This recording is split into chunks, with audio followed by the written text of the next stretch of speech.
Sejumlah pengusaha mengkhawatirkan status negara maju yang diberikan perwakilan dagang Amerika Serikat atau USTR kepada Indonesia. Bahkan meminta pemerintah Indonesia untuk melobi Amerika Serikat supaya mengembalikan status Indonesia menjadi negara berkembang.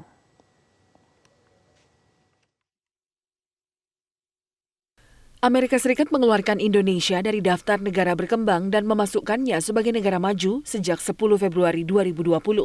Ketua Umum Himpunan Pengusaha Pribumi DKI Jakarta, Sarman Simanjorang menilai status ini hanya merupakan strategi dagang Amerika Serikat agar dapat mengurangi defisit perdagangan dengan Indonesia.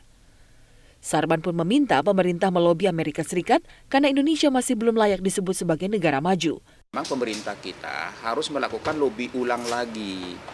Ya, contoh misalnya, bukan hanya negara kita, Cina aja yang sudah jauh lebih maju dari kita misalnya, mereka juga tidak mau menolak disebut dengan negara maju gitu loh. Karena dari sisi bisnis mereka melihat bahwa ini adalah politik dagang. Sehingga nanti Amerika itu gampang melakukan intervensi, mampu melakukan proteksi akan berbagai barang-barang import dari Cina atau mungkin dari Indonesia. Mereka sesuka-sukanya mungkin menaikkan tarif. Nah, ini akan menjadi beban bagi kita, tantangan bagi kita. Hal senada disampaikan Ketua Umum Asosiasi Pengusaha Indonesia, Haryadi Sukamdhani.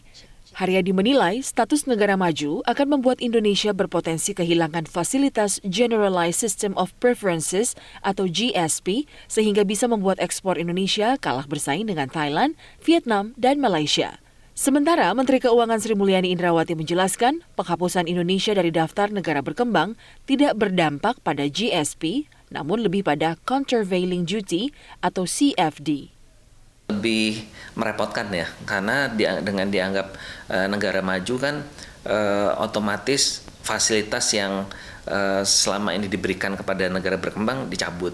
Nah, padahal kalau kita melihat dengan peers kita, contohnya Thailand dan Vietnam, yang ekspornya jauh lebih besar dari kita, mereka masih menikmati itu gitu. Dan kerepotan yang berikutnya adalah dari segi rentan terhadap tuduhan unfair gitu ya. Jadi bisa suatu waktu diinvestigasi dan sebagainya.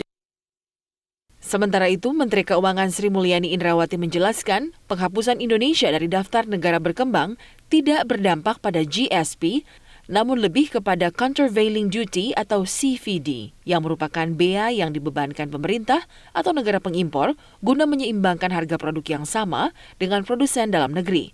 Sementara GSP merupakan fasilitas keringanan bea masuk produk impor yang masuk Amerika Serikat. Pencabutan Indonesia dari daftar negara berkembang menurut Sri Mulyani tidak berpengaruh banyak pada perdagangan Indonesia. Dari Jakarta, Mercy Wijaya, Metro TV.